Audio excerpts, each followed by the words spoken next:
नमस्कार प्रिय विद्यार्थियों, स्वागत है आप सभी का। डिप्लोमा एडमिशन प्रोसेस डैप 2026 इंजीनियरिंग फर्स्ट ईयर एडमिशन के जितने भी विद्यार्थी हैं उनका जो फर्स्ट अलॉटमेंट है वो कॉलेज का जो आवंटन है उसका आवंटन का रिज़ल्ट आ चुका है, जो कि 2/7/2026 को आ गया था। 1 तारीख को आना था लेकिन वो 2/7/2026 को आया था। तो आप लोगों ने अपना आवंटन सब कुछ देख लिया होगा कि आपको कौन सा कॉलेज मिल रहा है, आप ब्रांच कौन सी मिल रही है। थोड़ा सा लेट हो गया वीडियो बनाने में क्योंकि समय की उपलब्धता नहीं होती है, समय नहीं मिल पाता, उसके वजह से थोड़ा लेट हुआ है। तो इस वीडियो में मैं अभी आपको यही बताऊंगा कि किस तरीके से आपको अलॉटमेंट प्रोसेस में पार्टिसिपेट करना है, किस तरीके से कॉलेज को चॉइस करना है, कैसे कॉलेज में रिपोर्ट करना है। वो कंप्लीट इन्फॉर्मेशन इस वीडियो में मिलने वाली है, तो लास्ट तक वीडियो को ध्यान से सुनिए। तो चलिए बात करते हैं। जैसा कि आपको पता है कि प्रथम आवंटन फर्स्ट अलॉटमेंट हो गया है, तो जितनी भी श्रेणियों के अभ्यर्थी थे, ABCD जो श्रेणियां थी उसके अकॉर्डिंग, और जो भी जनरल कैटेगरी के अभ्यर्थी थे उन्होंने जो भी विकल्प पत्र भरा था, विकल्प पत्र के अंदर आपने ब्रांच के ऑप्शन भरे थे, कॉलेज के ऑप्शन भरे थे, उन विकल्प पत्र में जो भी आपने वरीयता दी थी उस वरीयता के अनुसार आपको संस्था एवं ब्रांच का आवंटन कर दिया गया है। ऐसे अभ्यर्थी जिन्हें विकल्प पत्र ऑप्शन फॉर्म में प्रस्तुत विकल्पों में से किसी भी विकल्प के अनुसार सीट आवंटित नहीं हो पाती, मतलब बहुत सारे स्टूडेंट ऐसे हैं जिन्होंने जो ऑप्शन फॉर्म भरा था, चॉइस भरी थी 1 2 3, लेकिन फिर भी उनको कुछ भी अलॉट नहीं हुआ है, कुछ भी कोई कॉलेज नहीं मिला, ब्रांच नहीं मिली। तो इसका मतलब उनकी जो चॉइसेस हैं वो चॉइस एग्जॉस्ट हो गई हैं, चॉइस एग्जॉस्टेड हो जाती हैं। कहने का मतलब आपकी जो रैंक थी उसके अकॉर्डिंग आपने वहाँ पर total number of choices fill नहीं करी थी, इस वजह से आपकी जो चॉइसेस हैं वो एग्जॉस्ट हो गई हैं। तो ऐसे विद्यार्थी जिनको अभी कुछ भी अलॉट नहीं हुआ है, तो उनको जो सेकंड अलॉटमेंट होने वाला है उसका वेट करना है। तो अपवर्ड मूवमेंट के बाद जो अलॉटमेंट होगा या फिर सेकंड अलॉटमेंट होगा उसका उनको वेट करना है। तो उन्हें स्वतः ही द्वितीय आवंटन मतलब सेकंड अलॉटमेंट प्रक्रिया में सम्मिलित कर लिया जाएगा। तो अभी आपको जो रिपोर्टिंग की जो डेट है, क्योंकि अब आप अपना एडमिशन कंफर्म करने जा रहे हो कॉलेज में, तो काफ़ी सावधानियों से आप इसका डिसीज़न लें और जो भी आपके डॉक्यूमेंटेशन वर्क है और आगे की प्रक्रिया को काफ़ी सावधानी पूर्वक आप करें, क्योंकि अब आप फाइनली कॉलेज को सिलेक्ट कर रहे हो और वहाँ पर रिपोर्टिंग करोगे, फीस वगैरह जमा करोगे, तो उसकी जो प्रक्रिया है उसको सावधानी से आप करें। तो 1/7/2026 को जो आना था वो 2 को आया था, तो आपके पास 2 से लेकर 8/7/2026 तक आपको रिपोर्टिंग करने का समय दिया गया है, जिसके लिए रिपोर्टिंग फ़ीस है वो 1000 रुपये है। ऑनलाइन जमा करवाना पड़ेगा और ऑनलाइन रिपोर्टिंग ही इसको करनी पड़ेगी। उसके बाद जब ऑनलाइन ये रिपोर्टिंग हो जाएगी तो अपवर्ड मूवमेंट की जो आवेदकों की सूची है वो वेबसाइट पर जारी कर दी जाएगी। तो जब आप ऑनलाइन रिपोर्टिंग करेंगे और आपको जो कॉलेज मिला है आप उससे सेटिस्फाई नहीं है और आप ऊपर की वरीयता में से कॉलेज, मान लो आपको 5वें नंबर की वरीयता का कॉलेज मिला है लेकिन आप उससे संतुष्ट नहीं हैं, तो आप अपवर्ड मूवमेंट के लिए अप्लाई कर सकते हैं। अपवर्ड मूवमेंट के अप्लाई करने पर क्या होगा, आपकी ऊपर की जो वरीयताएं हैं 4 3 2 1, तो ऊपर की अगर सीट रिक्त होंगी, वहाँ पर सीट वैकेंट होंगी, तो ऊपर की वरीयता में से आपको कॉलेज आवंटन हो जाएगा। ऊपर की जो अभी आपकी चॉइसेस होंगी उसमें से आवंटन हो जाएगा। अगर अभी आप संतुष्ट नहीं हैं जो कॉलेज या ब्रांच मिली है तो आप अपवर्ड मूवमेंट के लिए जा सकते हैं। इसका अप्लाई करने का भी लिंक उसी ऑनलाइन प्रोसेस के अंदर ही दिया हुआ है। तो अभी आपको रिपोर्टिंग कैसे करनी है, हाउ टू रिपोर्ट। रिपोर्टिंग करने की प्रक्रिया में आपको क्या क्या ध्यान रखना है। संस्था एवं शाखा आवंटित होने पर अभ्यर्थियों को निर्धारित अवधि में ऑनलाइन रिपोर्टिंग करना अनिवार्य है और रिपोर्टिंग के लिए आपको 1000 रुपये पेमेंट करना पड़ेगा, जो कि आपकी फ़ीस में आगे चलकर एडजस्ट हो जाएगा। रिपोर्टिंग शुल्क जमा करना होगा जो नॉन रिफंडेबल है, लेकिन शुल्क में समायोजन एडजस्टेबल होगा। वैसे ये नॉन रिफंडेबल है आप अगर इसमें कोई भी नहीं लेते हो, लेकिन अगर ले लेते हो तो वो आपकी फ़ीस में आगे चलकर एडजस्ट हो जाएगा। रिपोर्टिंग केवल डैप पोर्टल के माध्यम से ऑनलाइन की जाएगी। निर्धारित समय में रिपोर्टिंग नहीं करने पर प्रवेश स्वतः निरस्त कर दिया जाएगा तथा सीट अगले चरण के लिए रिक्त मानी जाएगी। अगर आप रिपोर्ट नहीं करते हैं तो वो सीट खाली हो जाएगी और अगले चरण के विद्यार्थियों को उसमें मौका दिया जाएगा। रिपोर्टिंग के बाद नोडल केंद्र द्वारा दस्तावेज का सत्यापन किया जाएगा। तो जैसे ही आप रिपोर्ट कर देते हो ऑनलाइन, तो आपकी एप्लीकेशन है ऑनलाइन ही नोडल सेंटर के पास चले जाएगी। नोडल केंद्र है वो आपके डॉक्यूमेंट्स को वेरीफाई करेगा और डॉक्यूमेंट वेरीफाई होने के बाद आपको वो 3 तरह की स्टेट देगा, रिपोर्टेड, कंडीशनल रिपोर्टेड अथवा रिजेक्टेड। तो दस्तावेज जांच के पश्चात अभ्यर्थी को रिपोर्टेड सब कुछ ठीक है तो रिपोर्टेड मिल जाएगा, थोड़ी बहुत कमी है डॉक्यूमेंट्स में तो कंडीशनल रिपोर्टेड आपको स्टेटस मिल जाएगा, और आपकी पूरे ही डॉक्यूमेंट्स में गड़बड़ है तो आपको रिजेक्टेड का स्टेटस भी मिल सकता है। तो उस तरह के विद्यार्थी जिन्होंने गलत कैटेगरी चूज़ कर ली थी या फिर गलत वहाँ पर कोई डिटेल्स फिल हो गई थी तो उनको रिजेक्टेड करके जो दूसरा अलॉटमेंट होगा उसके अंदर उनको स्थान देकर नए तरीके से उनकी रैंक जारी की जाएगी। यदि दस्तावेजों में कोई कमी पाई जाती है तो अभ्यर्थी को डैप पोर्टल पर आवश्यक दस्तावेज या स्पष्टीकरण अपलोड करना होगा। अगर आपके डॉक्यूमेंट में कोई कमी है तो आप जो नोडल सेंटर है वहाँ पे आप बता देंगे और वहाँ पर आप सही तरीके से डॉक्यूमेंट वापस से उनके पास भेज देंगे उनकी रिक्वेस्ट के अकॉर्डिंग। निर्धारित अवधि में कमियों की पूर्ति नहीं करने पर अभ्यर्थी को कंडीशनल रिपोर्टेड माना जाएगा। तो ज़्यादातर केस में अगर आप सही समय पर अपने डॉक्यूमेंट्स की कमी पूर्ति नहीं कर पाते हैं, जो भी आपका नोडल सेंटर है जो आपसे डॉक्यूमेंट मांगेगा वो नहीं पूरी कर पाते हैं तो आपको कंडीशनल रिपोर्टेड माना जाएगा, और बिल्कुल ही डॉक्यूमेंट्स में गड़बड़ है तो आपको रिजेक्ट भी किया जा सकता है। आवश्यक कमियों की पूर्ति निर्धारित समय में नहीं होने पर प्रवेश निरस्त किया जा सकता है। पात्रता सिद्ध नहीं होने पर अभ्यर्थी का प्रवेश निरस्त कर दिया जाएगा। तो ये जो एकदम लास्ट मोमेंट के हैं, बिल्कुल ही फॉर्म गड़बड़ है, पात्रता मतलब आप एलिजिबल ही नहीं थे और आपने फॉर्म भर दिया था, उस केस में भी आपको रिजेक्टेड कर दिया जाएगा। अब यहाँ पर आपको ध्यान रखने हैं, दो इम्पॉर्टेंट पॉइंट ध्यान में रखने हैं। आवंटन रिपोर्ट करते समय प्रमाण पत्रों की जांच के दौरान, जब आपकी ऑनलाइन रिपोर्टिंग हो रही है या फिर फिजिकल रिपोर्टिंग होगी, उस टाइम पे आपके जो जांच की जाएगी डॉक्यूमेंट्स की और आवेदन पत्र की, अगर उसमें निम्नागत मेरिट परिवर्तन आरक्षित श्रेणी का सामान्य श्रेणी में परिवर्तन होता है, मान लो आपने किस ओबीसी से भरा था लेकिन ओबीसी के आप नहीं बिलोंग कर रहे हो, डॉक्यूमेंट नहीं है, तो आपको सामान्य श्रेणी में परिवर्तित कर दिया जाएगा, तो उन्हें इस आवंटन में प्रवेश नहीं दिया जाएगा। मान लो आपकी आरक्षित श्रेणी चेंज होती है तो आपको यहाँ पर प्रवेश नहीं दिया जाएगा, आपकी फिर दोबारा से जब भी आगामी आवंटन में नवीन मेरिट आपकी निकाली जाएगी तो अगला जो राउंड होगा उसमें नए तरीके से आपकी रैंक निकाली जाएगी, उसके अंदर आपको जगह मिलेगी। अगर इसमें से आपको रिजेक्ट कर दिया जाता है, मान लीजिए आपने आरक्षण ओबीसी में अप्लाई किया लेकिन ओबीसी के डॉक्यूमेंट नहीं है, तो आपको जनरल कैटेगरी में डाल के नई रैंक जारी करी जाएगी। आवंटन रिपोर्ट करते समय प्रमाण पत्रों की जाँच के दौरान अभ्यर्थी का उच्चागत मेरिट परिवर्तन सामान्य श्रेणी का आरक्षित श्रेणी में परिवर्तन होता है तो इस आवंटन में प्रवेश दिया जा सकेगा। मतलब ऐसे जो अभ्यर्थी हैं, मतलब जांच के दौरान अभ्यर्थी का जो हायर मेरिट है अगर उसमें परिवर्तन हो जाता है, मतलब कैटेगरी चेंज करने के बाद हायर मेरिट है आपकी ऑलरेडी, तो आपको इसी में आवंटन दे दिया जाएगा। इन अभ्यर्थियों की नई मेरिट जारी नहीं की जाएगी। तो ऐसे अभ्यर्थियों की नई मेरिट जारी नहीं की जाएगी जो सामान्य श्रेणी के अंदर ही हायर मेरिट लेकर आए हुए हैं और उनका कैटेगरी चेंज से कोई परिवर्तन नहीं होता है, तो उनको इसी समय पर उनकी जो हायर मेरिट है उसके अकॉर्डिंग ही उनको सीट आवंटन कर दिया जाएगा। उसके बाद ऐसे विद्यार्थी जो अपवर्ड मूवमेंट के लिए अप्लाई करना चाह रहे हैं, अभी संतुष्ट नहीं है, तो उसके लिए क्या करना पड़ेगा, अपवर्ड मूवमेंट मतलब ऊपर के जो विकल्प आपके हैं उनमें से आपको कोई कॉलेज अलॉट हो जाएगा। अभी मान लीजिए 5वें नंबर का विकल्प मिला है और आप संतुष्ट नहीं है तो आप ऊपर के विकल्पों को चूज कर सकते हैं।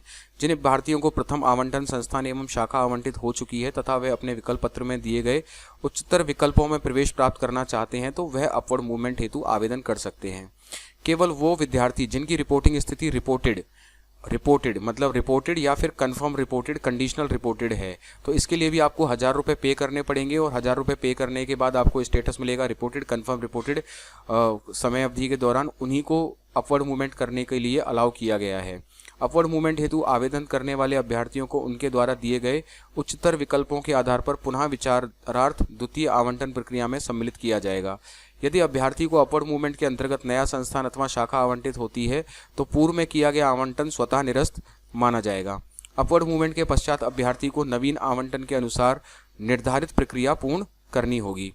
तो आपको अगर अपवर्ड मूवमेंट के बाद कॉलेज अलॉट होता है तो उसके बाद जो प्रक्रिया है वो निर्धारित की गई है, उस प्रक्रिया को फिर से आपको पूर्ण करना होगा, लेकिन आपको दोबारा 1000 रुपये पेमेंट नहीं करने पड़ेंगे। अगर आप ये जो पूरे 1000 रुपये पेमेंट है वो बस एक बार ही काउंसलिंग प्रोसेस में आपको देने होते हैं। तो चलिए अब मैं बता देता हूँ क्या इसका स्टेप बाय स्टेप प्रोसेस है ऑनलाइन करने का। तो सबसे पहले आपको डैप 2026 की वेबसाइट पर जाना है जो कि https://daprajasthan.co.in है। वहाँ पर कैंडिडेट पैनल में जाएंगे। कैंडिडेट पैनल के ऊपर यहाँ पर क्लिक फॉर व्यू अलॉटमेंट है, इस पर क्लिक आपको करना है। जिन्होंने अभी तक नहीं देखा है अपना अलॉटमेंट, वो भी इस पर क्लिक कर कर देख लें। फिर उसके बाद नेक्स्ट विंडो ओपन होगी, जहां पर आपको अलॉटेड कॉलेज की कंप्लीट लिस्ट मिल जाएगी कि आपको कौन सा कॉलेज अलॉट हुआ है, कौन सी ब्रांच अलोकेट हुई है। उसके बाद next window check allotted college branch, उसमें आपको चेक करनी है। उसके बाद आपको नेक्स्ट स्टेप में 1000 रुपये जो फीस रखी गई है काउंसलिंग की, उसको पे करना है। उसके बाद डॉक्यूमेंट अपलोड करने की एक विंडो ओपन होगी, उसको ओपन करने के बाद आपको 3 डॉक्यूमेंट वहाँ पर फिल करने हैं। जो आप 1000 रुपये जमा कराएंगे उसकी रिसिप्ट, उसके बाद अलॉटमेंट लेटर जो आपने फॉर्म फिल किया था, उसके बाद आपको एक अलॉटमेंट लेटर जारी हुआ है, अलॉटमेंट लेटर की कॉपी, और उसके बाद रिपोर्टिंग चेकलिस्ट। रिपोर्टिंग चेकलिस्ट एक परफॉर्मा है, उसके अंदर आपकी डॉक्यूमेंट्स की लिस्ट है, उसको टिक कर कर कर आपको ये 3 डॉक्यूमेंट्स अपलोड करने हैं। फिर रिपोर्ट टू कॉलेज आपको करना है। उसके अंदर ऑनलाइन के अंदर रिपोर्ट टू कॉलेज है, तो रिपोर्ट टू कॉलेज के अंदर वहाँ पर जो स्टेटस है पहले लॉग दिखता है। जैसे ही आपका ये अपलोड डॉक्यूमेंट हो जाएगा तो वहाँ पर आपकी साइड से रिपोर्टेड यहाँ पर हो जाएगा। फिर आपका जो नोडल एजेंसी है, नोडल कॉलेज है, वो आपके डॉक्यूमेंट्स को वेरीफाई करेगा। अगर आपके डॉक्यूमेंट सही हैं तो रिपोर्टेड देगा, कंडीशनल रिपोर्टेड देगा या रिजेक्टेड देगा। इन 3 में से कोई स्टेटस आपको दे देगा। अगर रिपोर्टेड और कंडीशनली रिपोर्टेड है तो कोई दिक्कत नहीं है, आपको समय दे देगा। और नोडल कॉलेज है वो आपसे कंडीशनली रिपोर्टेड के केस में जो भी डॉक्यूमेंट्स की कमी है उनको दूर करने के लिए बोलेगा, और जिनका रिपोर्टेड है उनको तो कोई दिक्कत है ही नहीं। अब जब आप ये कर दोगे, अगर आप अपवर्ड मूवमेंट के लिए अप्लाई करना चाह रहे हैं तो आप फिर कर सकते हैं। जब आपके 1000 रुपये पे हो जाएंगे और आपको रिपोर्टेड या कंडीशनली रिपोर्टेड आपका स्टेटस आ जाएगा तो आप अपवर्ड मूवमेंट में पार्टिसिपेट कर सकते हैं। तो जैसे ही अपवर्ड मूवमेंट जैसे ही 1000 रुपये पे कर देंगे और रिपोर्टेड हो जाएगा स्टेटस, तो आपके यहाँ पर जो अपवर्ड मूवमेंट का जो ऑप्शन है वो अप्लाई का लिंक हाईलाइट हो जाएगा। पहले लॉक रहेगा, जैसे ही पेमेंट हो जाएगा तो वो अप्लाई हो जाएगा। अब 1 बाय 1 देख लेते हैं किस तरीके से। तो सबसे पहले आपको click here to view allotment पे क्लिक करना है, अपना फॉर्म नंबर यहाँ पर इंसर्ट करना है, पासवर्ड, लॉगिन पर क्लिक करेंगे तो अगली विंडो आ जाएगी। अगली विंडो के अंदर आपकी पूरी डिटेल्स आ जाएगी यहाँ पर कि आपको कौन सा कॉलेज अलॉट हुआ है, ब्रांच कौन सी अलॉट हुई है, गवर्नमेंट कॉलेज, आपका जो नोडल कॉलेज है वो यहाँ पर, आपको कौन से नंबर की चॉइस मिली है वो यहाँ पर आ जाएगा। फिर यहाँ पर आपको ये पे करने के लिए बोलेगा कि आप यहाँ पर 1000 रुपीज़ पे करें। जब तक आप 1000 रुपीज़ पे नहीं करेंगे तो इस साइड के जितने भी स्टेटस हैं वो सब क्या लॉक रहेंगे। अभी लॉक हैं, लॉक हैं, लॉक हैं, ये सारे स्टेटस लॉक रहेंगे। और यहाँ पर ध्यान देने वाली बात है कि अपवर्ड मूवमेंट कौन अप्लाई कर सकता है। जिनकी एक से ज़्यादा चॉइसेस हैं, मान लो किसकी एक ही चॉइस थी वही मिल गई, तो जिसको पहली चॉइस पर ही अलॉट हो गया तो उसको तो अपवर्ड मूवमेंट अप्लाई करने का कोई बेनिफिट है नहीं। जिसकी एक से ज़्यादा चॉइसेस हैं और जिसको बीच की कोई चॉइस मिली है तो वो अपवर्ड मूवमेंट के लिए वहाँ पर ट्राई कर सकता है। तो इस तरह की विंडो ओपन हो जाएगी जिसके अंदर आपको 1000 रुपीज़ पे करने हैं काउंसलिंग में पार्टिसिपेट करने के लिए। और यहीं पर आपको अलॉटमेंट लेटर दिया होता है, इसी का आपको डाउनलोड कर कर प्रिंट आउट ले लेना है। जो डॉक्यूमेंट्स में अपलोड करना है यहाँ से आप अलॉटमेंट लेटर को डाउनलोड कर लेंगे। उसके बाद नेक्स्ट स्टेप में जाएंगे तो यहाँ पर प्रोविजनल कॉलेज अलॉटमेंट लेटर है, उस पर क्लिक करेंगे जो मैंने अभी बताया था। तो इस तरह का ये है अलॉटमेंट लेटर, जहाँ पर आपकी सारी डिटेल्स होंगी। सारी डिटेल्स चेक कर लें और इसका प्रिंट आउट ले लें या फिर इसको कंप्यूटर में सेव कर लें। कंप्यूटर में सेव कर कर भी आप अपलोड कर सकते हैं। जैसे ये इसका PDF सेव एज PDF करेंगे तो कंप्यूटर में सेव हो जाएगा, और इसको आप सेव कर लें और सेव करके जब डॉक्यूमेंट अपलोड के लिए पूछेगा तो वहाँ पर आप इस डॉक्यूमेंट को अपलोड कर दें। उसके बाद यहाँ पर जैसे ही आप चेक वहाँ पर आप क्लिक करेंगे, आपका जो नोडल कॉलेज है तो वहाँ पर डिटेल्स चेक कर रही है तो डिटेल ऑफ नोडल कॉलेज के लिंक पर क्लिक करेंगे तो आपको वहाँ पर आपके जो कॉलेज की डिटेल है, नोडल कॉलेज का नेम क्या है, वहाँ के नोडल ऑफिसर का name, mobile number, email, landline, director, principal, वो सारी डिटेल्स आपको मिल जाएंगी। और अगर आप इनसे टेलीफोनिकली कोई हेल्प लेना चाह रहे हैं रिपोर्टिंग के रिगार्डिंग, अगर आपको कोई समस्या का फेस हो रही है डॉक्यूमेंट्स के रिगार्डिंग, तो आप इनसे डायरेक्टली वहाँ पर बात कर सकते हैं। उसके बाद ये सब होने के बाद कई बार जब आप पेमेंट पे करते हैं तो पेमेंट के पे करने के बाद वो अपडेट नहीं होता है, तो आपको पेमेंट वाले लिंक पर ही क्लिक करना है। कई बार वो पे तो कर देते हैं लेकिन पोर्टल पे अपडेट नहीं होता है, तो आपको जो नीचे ऑप्शन है वेरीफाई करने वाला उस पर क्लिक करेंगे तो ये वाली विंडो ओपन हो जाएगी। यहाँ पर वेरीफाई विद SBI पे क्लिक करेंगे क्योंकि स्टेटस नॉट पेड दिखा रहा है। जैसे इस पे वेरीफाई विद SBI करेंगे तो अगला ऑटोमेटिकली अगली विंडो में ये क्या हो जाएगा, पेड हो जाएगा, और यहाँ पर आपका status reporting payment status paid दिखा देगा। इसके अंदर रिपोर्टिंग पेमेंट स्टेटस यहाँ पर पेड हो जाएगा। उसके बाद जैसे ये पेड हो जाएगा तो यहाँ पर कुछ चीज़ें हाईलाइट हो जाएंगी। जो पहले लॉक दिखा रहा था वो यहाँ पर अब कुछ हाईलाइट हो जाएंगी, जैसे अपवर्ड मूवमेंट का अप्लाई का ऑप्शन एक्टिव हो गया, अपलोड का हो गया। तो फिर अगली स्टेप में आपको अपलोड वाले लिंक में आपके ये सारे प्रोसेस थे। इसके बाद आपने पेमेंट कर दिया, पेमेंट जैसे ही करेंगे उसकी रिसिप्ट जनरेट हो जाएगी, रिसिप्ट पे क्लिक करेंगे, डाउनलोड कर लेंगे, क्योंकि डॉक्यूमेंट्स के अंदर आपको रिसिप्ट भी अपलोड करनी है। उसके बाद अगला जो स्टेप है उसके अंदर ये डाउनलोड रिसिप्ट कर लेंगे जैसा मैंने बताया, और इसको सेव कर लेंगे कंप्यूटर में, और कंप्यूटर में सेव करने के बाद क्योंकि इसको भी अपलोड करना है तो इसको भी सेव करके रखेंगे। तो इसके बाद यहाँ पर जैसे ही ये सब कुछ कंप्लीट हो जाएगा, स्टेटस यहाँ पर पेड आ जाएगा, फिर आपको डॉक्यूमेंट अपलोड करने हैं। डॉक्यूमेंट अपलोड पे क्लिक करेंगे तो आपको यहाँ पर 3 डॉक्यूमेंट पूछेगा। एक तो आपको जो फ़ी रिसिप्ट है वो आप डाउनलोड कर लेंगे, यहाँ से नीचे से फ़ी रिसिप्ट का ऑप्शन आ रहा है, यहाँ से फ़ी रिसिप्ट डाउनलोड हो जाएगी। उसके बाद कॉलेज अलॉटमेंट लेटर है, यहाँ पर एक लिंक आ रहा है, उससे कॉलेज अलॉटमेंट डाउनलोड कर लेंगे। उसके बाद रिपोर्टिंग चेकलिस्ट है, डैप की वेबसाइट पे आपको रिपोर्टिंग चेकलिस्ट मिल जाएगी। उसके अंदर जो जो डॉक्यूमेंट्स आपने लगाए हैं उनको टिक मार्क कर उसका आपको डॉक्यूमेंट का प्रिंट लेकर उसको डिटेल से भरकर उसको आप यहाँ पर फिल कर देंगे और अपलोड डॉक्यूमेंट पे क्लिक कर देंगे, तो ये वाला स्टेप आपका कंप्लीट हो जाएगा। उसके बाद जैसे ये सारा कंप्लीट हो जाएगा स्टेप, तो आपकी साइड से फ़ी डिपॉजिट हो गई, आपने डॉक्यूमेंट अपलोड कर दिए, दोबारा करने हैं उसका भी ऑप्शन है। तो रिपोर्ट टू कॉलेज में आपकी तरफ से स्टेटस हो गया रिपोर्टेड। जैसे ही आपकी तरफ से ये पूरा पार्ट कंप्लीट हो जाएगा तो आपकी एप्लीकेशन पहुंच जाएगी नोडल ऑफिसर के पास, फिर वो आपके डॉक्यूमेंट्स और जो भी आपकी डिटेल्स हैं उनको वेरीफाई करेंगे। तो उसको वेरीफाई करने के लिए से पहले आपको क्या है कि रिपोर्टेड स्टेटस पे क्लिक करना है। रिपोर्टेड स्टेटस पे क्लिक करने के लिए रिपोर्टेड स्टेटस पे क्लिक करेंगे जैसे ही आप, तो वो आपसे कंफर्मेशन मांगेगा। कंफर्मेशन में जो भी आपको अलॉटेड कॉलेज है आप उससे एग्री हैं, आपकी ब्रांच से एग्री हैं, तो आपको सेंड ओटीपी यहाँ पर भेजना होगा। सेंड ओटीपी जब भेजेंगे तो आपसे ये यहाँ पर पूरी डिटेल भेजेगा, आपको ओटीपी करना है, वेरीफाई एंड कंफर्म रिपोर्ट करना है। जैसे ही कंफर्म करेंगे तो आपका रिपोर्ट टू कॉलेज में ये यहाँ पर डन हो जाएगा, आपकी एप्लीकेशन नोडल स्टेटस पे पहुँच जाएगी। फिर आपके जो नोडल इंचार्ज हैं वो यहाँ पर चेक करेंगे, अगर सब कुछ ठीक है तो वो आपको रिपोर्टेड का स्टेटस देंगे, थोड़ा बहुत ठीक है तो उसमें कंडीशनली रिपोर्टेड, अगर बिल्कुल ही गड़बड़ है तो वो आपको रिजेक्टेड भी दे सकते हैं। तो इस तरीके से ये पूरा फॉर्म फिलिंग का प्रोसेस है वो कंप्लीट हो जाएगा। फिर भी अगर आपको कोई डाउट है तो आप मुझसे पूछ सकते हैं। तो इसमें ज़्यादा कुछ है नहीं, यहाँ से यहाँ तक तो आपको ये इन्फॉर्मेशन शो करेगा कि आपको किस कौन से राउंड में क्या मिला है, कौन सा कॉलेज अलॉट हुआ है, ब्रांच कौन सी है, चॉइस कौन सी नंबर पे आपका नोडल कॉलेज कौन सा है। फिर आप यहाँ पर 1000 रुपीज़ पेमेंट कर देंगे, उसको रिसिप्ट को डाउनलोड कर देंगे, अलॉटमेंट लेटर को डाउनलोड कर लेंगे जो कि अपलोड डॉक्यूमेंट में सबमिट करना है, अपलोड डॉक्यूमेंट में सबमिट कर देंगे, सबमिटेड स्टेटस आ जाएगा। रिपोर्ट टू कॉलेज का जैसे ये कर देंगे तो रिपोर्ट टू कॉलेज का स्टेटस रिपोर्टेड आ जाएगा, यहाँ पर रिपोर्टेड आ जाएगा। जैसे ही रिपोर्टेड आ जाएगा आपकी एप्लीकेशन पहुँच जाएगी नोडल स्टेटस मतलब नोडल ऑफिसर के पास, मतलब जो कॉलेज की अथॉरिटी है वो आपके डॉक्यूमेंट्स को चेक करेगी और यहाँ पर आपको 3 स्टेटस देगी, रिपोर्टेड, कंडीशनली रिपोर्टेड और रिजेक्टेड। तो रिपोर्टेड और कंडीशनली रिपोर्टेड आ जाता है तो आप आराम से अपवर्ड मूवमेंट के लिए अप्लाई कर सकते हैं।